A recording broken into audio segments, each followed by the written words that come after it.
दूरदर्शन के बाल बुलेटिन में सभी का स्वागत है। मैं कोमल कुमारी मीणा आप सभी का स्वागत करती हूँ। सबसे पहले आज के मुख्य समाचार।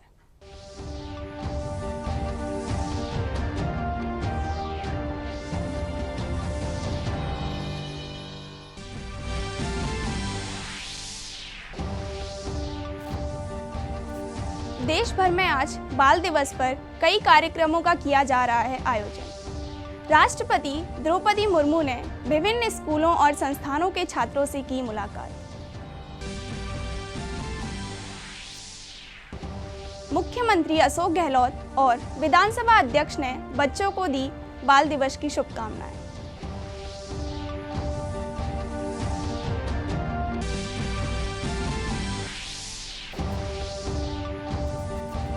जयपुर के जवाहर कला केंद्र में बाल दिवस पर 2 दिवसीय नौनिहाल कार्यक्रम का आयोजन। बच्चों के लिए कई गतिविधियां की जा रही हैं आयोजित।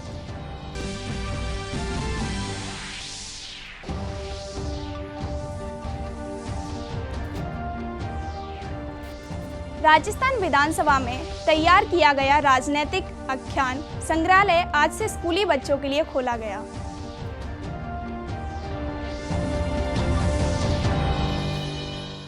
अब समाचार विस्तार से। देश भर में आज बाल दिवस मनाया जा रहा है। इस अवसर पर कई कार्यक्रमों का आयोजन किया जा रहा है। देश के पहले प्रधानमंत्री जवाहरलाल नेहरू की जयंती के अवसर पर हर साल 14 नवंबर को बाल दिवस मनाया जाता है। बाल दिवस का उद्देश्य बच्चों के अधिकार, शिक्षा और देखभाल के विषय में जागरूकता बढ़ाना है। इसी क्रम में आज राष्ट्रपति द्रौपदी मुर्मू ने राष्ट्रपति भवन में विभिन्न स्कूलों और संस्थानों के छात्रों से मुलाकात की। आप सबको बाल दिवस की बहुत बहुत शुभकामनाएं, बहुत बहुत बधाई। हम बच्चों से बहुत कुछ सीख भी सकते हैं क्योंकि हम कंप्यूटर युग से नहीं आए हैं ना। 1 साल के बच्चों को भी एक मोबाइल फोन चलाना आती है। हम लोग डरते हैं नया सेल कोई देने से पता नहीं क्या हो जाएगा, लेकिन बच्चों को पता है। इसीलिए ये हर चीज सारी दुनिया और अपने फिंगर पे ही और आपके नोक पे रखते हैं। प्रिय बच्चे, आप सबकी आंखों में बहुत सारे सपने होंगे। बड़े सपने देखें और नए सपने विकसित भारत को भी देखें। आज आप जो सपना देखते हैं वो कल हकीकत हो सकता है। प्रधानमंत्री नरेंद्र मोदी ने देश के पूर्व प्रधानमंत्री पंडित जवाहरलाल नेहरू की जयंती पर उन्हें नमन किया। प्रधानमंत्री ने अपने ट्वीट संदेश में कहा कि हम राष्ट्र के लिए उनके योगदान को याद करते हैं। मुख्यमंत्री अशोक गहलोत ने प्रदेशवासियों, विशेषकर बच्चों को बाल दिवस की हार्दिक शुभकामनाएं दी हैं। मुख्यमंत्री ने अपने संदेश में कहा है कि राज्य सरकार बच्चों की शिक्षा और स्वास्थ्य की दिशा में लगातार काम कर रही है। उन्होंने कहा कि हमारा प्रयास है कि हर बच्चे की नींव मजबूत हो और वह पढ़ लिखकर जिम्मेदार नागरिक बने। विधानसभा अध्यक्ष डॉक्टर CP जोशी ने भी प्रदेशवासियों को बाल दिवस की शुभकामनाएं दी हैं।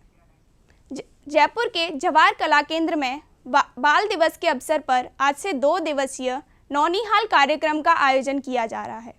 इस अवसर पर कला और संस्कृति मंत्री डॉ.बी.डी. कल्ला ने नौनिहाल के पोस्टर का विमोचन पर कार्यक्रम का शुभारंभ किया। इस मौके पर डॉक्टर कल्ला ने कहा कि पूर्व प्रधानमंत्री जवाहरलाल नेहरू ने देश के मूलभूत ढांचे का निर्माण किया है। उसे हार्दिक बधाई देता हूँ। पंडित जवाहरलाल जी नेहरू एक ऐसे प्रधानमंत्री रहे जो प्रधानमंत्री से पहले देश की आज़ादी के आंदोलन में लगातार कई वर्षों तक जेल में रहे। पंडित मोतीलाल जी नेहरू, जवाहरलाल जी नेहरू, इंदिरा गांधी जी, ये तीनों पीढ़ियाँ एक साथ जेल में रही और आज़ादी के आंदोलन के दौरान जब वे जेल में थे तो पिता और पुत्र ने दोनों ने मिलकर स्वराज भवन और आनंद भवन देश को समर्पित कर दिया, देश को दान दे दिया। आज वो करोड़ों रुपए की संपत्ति है। ऐसे राष्ट्र के नेताओं से नई पीढ़ी को प्रेरणा लेनी चाहिए कि उन्होंने अपनी कमाई हुई सारी संपत्ति को देश के लिए समर्पित कर दिया। राजस्थान विधानसभा में हाल ही में तैयार किया गया राजनीतिक आख्यान संग्रहालय आज से स्कूली बच्चों के लिए खोल दिया गया है। बच्चे सुबह 10 बजे से शाम 5 बजे तक म्यूजियम का अवलोकन कर सकेंगे। विधानसभा अध्यक्ष डॉक्टर सीपी जोशी ने बताया कि आज से 1 महीने तक इस संग्रहालय में बच्चों को निःशुल्क प्रवेश दिया जाएगा। संग्रहालय में कलात्मकता और आधुनिकता के साथ विधानसभा की कार्यप्रणाली, प्रदेश के मुख्यमंत्री और विधानसभा अध्यक्ष तथा विधायकों के बारे में जानकारी प्रदर्शित की गई। दौसा में पूर्व प्रधानमंत्री पंडित जवाहरलाल नेहरू की जयंती पर कई कार्यक्रम आयोजित किए जा रहे हैं।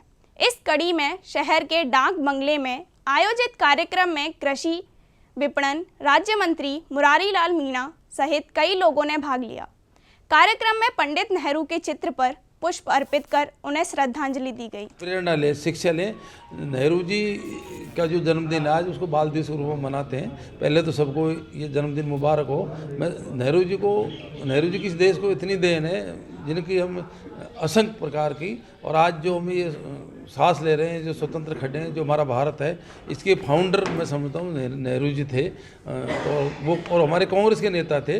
हम कांग्रेस के लिए बहुत गर्व की बात है कि हमारी पार्टी में ऐसे ऐसे नेता हुए हैं नेहरू जी जैसे, जिनकी वजह से देश आज़ाद हुआ। वो लंबे टाइम तक देश के प्रधानमंत्री रहे। केंद्रीय विद्यालय नंबर 3 में खादी ग्रामोद्योग आयोग की ओर से पिछले दिनों सतर्कता दिवस पर एक विशेष निबंध प्रतियोगिता आयोजित की गई। हमारे बाल संवाददाता चित्रा शर्मा की विशेष रिपोर्ट।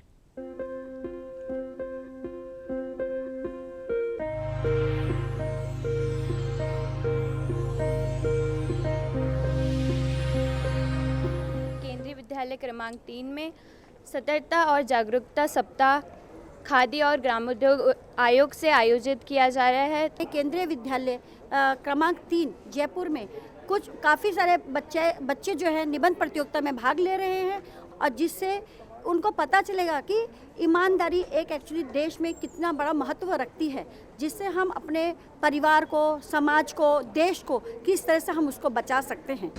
अब हम हमारे साथी से कुछ पूछना चाहेंगे कि वह इससे क्या क्या सीख रहे हैं। आज की इस निबंध प्रतियोगिता में मैंने भी पार्टिसिपेट किया है, और मैंने इस प्रतियोगिता जो मैं लिखा है वो ये है कि ईमानदारी हमारे जीवन की एक बहुत महत्वपूर्ण हिस्सा है, और अगर हमारी युवा पीढ़ी को, समाज को और हमारी पूरे इंडिया को अगर प्रोग्रेस करना है तो उसके लिए ईमानदारी एक सबसे बड़ी नींव होती है। सभी विद्यालयों में बोर्ड परीक्षा की तैयारियां जोरों पर हैं। बोर्ड परीक्षा में विद्यार्थी तनाव से कैसे दूर रहें, इस पर हमारे बाल संवाददाता युवराज सिंह राजावत ने केंद्रीय विद्यालय नंबर 3 के प्राचार्य राजेश कंथारिया से विशेष बातचीत की। राजेश कंथारिया जी से तो हम उनसे सवाल करना चाहेंगे कि बच्चे जो परीक्षाओं में उनसे जो दबाव उनके ऊपर होता है कि कैसे हम परीक्षा देंगे, तो शुरू घबराहट सी होती है, तो हम उससे कैसे निजात पा सकते हैं। हमको सबसे पहले तो एक प्लान्ड वे जो होता है उसके अंदर हम लोगों को अपना अध्ययन करना है। यदि हमारी नियमित रूप से तैयारी है तो हम किसी भी प्रकार का दबाव महसूस नहीं करेंगे। हमारे को जो परीक्षा का पैटर्न है, केंद्रीय माध्यमिक शिक्षा बोर्ड ने जो एक सत्र 2022-23 की परीक्षा के लिए पैटर्न जारी किया है, हम लोगों को उस पैटर्न की जानकारी होनी चाहिए कि मेरे प्रश्न पत्र में इतने प्रश्न आएंगे, उनका क्या क्या स्तर होगा। सर, आप हमें बताना चाहेंगे कि जैसे कि हमारे स्कूल में प्री बोर्ड आयोजित होते हैं तो उसकी क्या महत्ता है। आप अपनी प्री बोर्ड की परीक्षा दें। जब आप प्री बोर्ड के अंदर अच्छा महसूस करेंगे तो आपका कॉन्फिडेंस बिल्डअप होगा।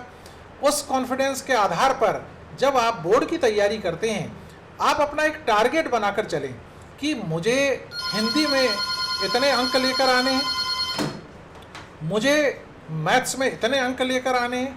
टोटल मेरा टारगेट है 90% या 91%। और जब एक टारगेट आपने सितंबर के महीने में, अक्टूबर के महीने में अपना निर्धारित कर लिया, क्योंकि लक्ष्य तो हमने पहले से निर्धारित कर रखा है कि हम कक्षा 12 की परीक्षा देने के बाद मुझे आईआईटी एग्ज़ाम के लिए अपीयर होना है या मुझे मेडिकल ब्रांच में जाना है, मुझे इस प्रकार की तैयारी करनी होगी। तो लक्ष्य हमारे निर्धारित हैं। उन लक्ष्यों की प्राप्ति करने के लिए एक बहुत ही नियमित रूप से अध्ययन की आवश्यकता होती है। केंद्रीय विद्यालय नंबर 3 में डिजिटल भाषा लैब स्थापित की गई है। इस लैब का उद्देश्य विद्यार्थियों में विभिन्न भाषाओं की जानकारी देना है।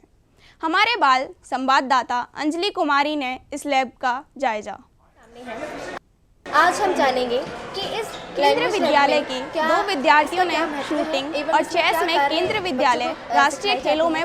आइए पहले हम इनके इंचार्ज नीलम शर्मा मैम से कुछ सवाल जवाब करते हैं। मैम, आप हमें बताइए कि इस लैंग्वेज लैब की क्या महत्वता है एवं इसमें क्या कार्य है और क्या कार्य बच्चों को सिखाए जाते हैं। लैंग्वेज लैब की इम्पोर्टेंस ये है कि बच्चों की लैंग्वेज स्किल्स तीनों लैंग्वेजेस में हिंदी, इंग्लिश और संस्कृत में एनरिच करने के लिए प्रोनाउंसिएशन से रिलेटेड जो फ्लॉज हैं, जो कमियां हैं, उन्हें दूर करने के लिए इस लैंग्वेज लैब को केंद्रीय विद्यालय नंबर 3 में इस्टेब्लिश किया है। इस लैंग्वेज लैब में क्लास 1 से 10 के लिए अलग अलग मॉड्यूल्स हैं। तीनों लैंग्वेजेस में ये मॉड्यूल्स हैं। बच्चे टर्मिनल्स पे बैठ के अपनी वॉइस रिकॉर्ड करते हैं, प्रोनाउंसिएशन देखते हैं और उसका डेटा चेक होता है कि कितना % प्रोनाउंसिएशन जो इन बच्चों का है वो करेक्ट प्रोनाउंसिएशन के क्लोज है। इसी के साथ सीनियर स्टूडेंट्स के लिए स्पीकिंग और लिसनिंग स्किल्स ASL जो कि पार्ट है CBSE में एग्जामिनेशन के लिए भी, बोर्ड में क्लास 11th और 12th के लिए उसके भी मॉड्यूल्स हैं। तो सीनियर स्टूडेंट्स यहाँ पर उसकी प्रैक्टिस करते हैं। संस्कृत लैंग्वेज जो जनरली बच्चों को कुछ मुश्किल लगती है, उसके लिए भी यहाँ पर मॉड्यूल्स हैं और बच्चे उसे बड़ा इंजॉय करते हैं। इस वक्त जो आप क्लास देख रहे हैं, यहाँ पर बच्चे संस्कृत लैंग्वेज के लिए जो मॉड्यूल्स हैं उनसे प्रोनाउंसिएशन सीखने की कोशिश कर रहे हैं। केंद्रीय विद्यालय के 2 विद्यार्थियों ने शूटिंग और चेस में केंद्रीय विद्यालय राष्ट्रीय खेलों में पुरस्कार प्राप्त किए हैं। बाल रिपोर्टर अपूर्वा उपाध्याय ने बाल खिलाड़ियों से की विशेष बातचीत। आज हमारे साथ केंद्रीय विद्यालय क्रमांक 3 की विद्यार्थी है हिमानी, जिन्होंने केंद्रीय विद्यालय के नेशनल्स में शूटिंग में पार्टिसिपेट किया और ब्रॉन्ज मेडल हासिल किया। आइए हम उनसे बात करते हैं कि उनका कैसा अनुभव रहा। मेरे को बहुत अच्छा लगा पार्टिसिपेट करके। मैंने फरीदाबाद में नेशनल खेले KV के और मैंने ब्रोंज मेडल लिया। मैं 2 से 3 घंटे प्रैक्टिस करती हूँ और मैं ओलंपिक तक जाना चाहती हूँ। अब हमारे साथ केंद्रीय विद्यालय क्रमांक 3 की एक और खिलाड़ी है इलाक्षी, जिन्होंने राष्ट्रीय स्तर पर चेस में मेडल हासिल किया है। आइए अब हम उनसे पूछते हैं कि वो कितनी देर प्रैक्टिस करती है और उनका आगे लक्ष्य क्या है। मैं दिन में 3 घंटे प्रैक्टिस करती हूँ और आगे मेरा लक्ष्य इंटरनेशनल प्लेयर बनना है और दूसरी कंट्रीज़ में जाके मेडल्स जीतना है। और अभी मैं नेशनल में ब्रोंज जीत के आई थी KV के नेशनल्स में। उसमें इंडिया से 25 रीजन्स ने पार्टिसिपेट किया था और टफ़ कंपटीशन था। मेरे को लगा था कि मुझे गोल्ड आना चाहिए, बट तो ये थे हमारे साथ 2 खिलाड़ी जिनका लक्ष्य देश के लिए मेडल लाना है। मैं अपूर्वा उपाध्याय, बाल रिपोर्टर, दूरदर्शन से। अंत में मुख्य समाचार एक बार फिर। देश भर में आज बाल दिवस पर कई कार्यक्रमों का किया जा रहा है आयोजन। राष्ट्रपति द्रौपदी मुर्मू ने विभिन्न स्कूलों और संस्थानों के छात्रों से की मुलाकात। मुख्यमंत्री अशोक गहलोत और विधानसभा अध्यक्ष ने बच्चों को दी बाल दिवस की शुभकामनाएं।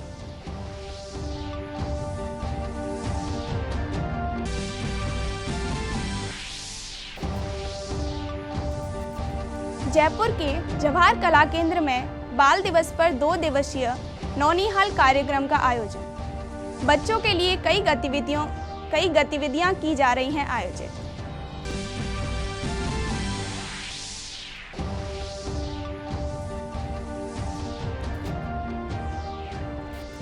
राजस्थान विधानसभा में तैयार किया गया राजनीतिक आख्यान संग्रहालय आज से स्कूली बच्चों के लिए खोला गया।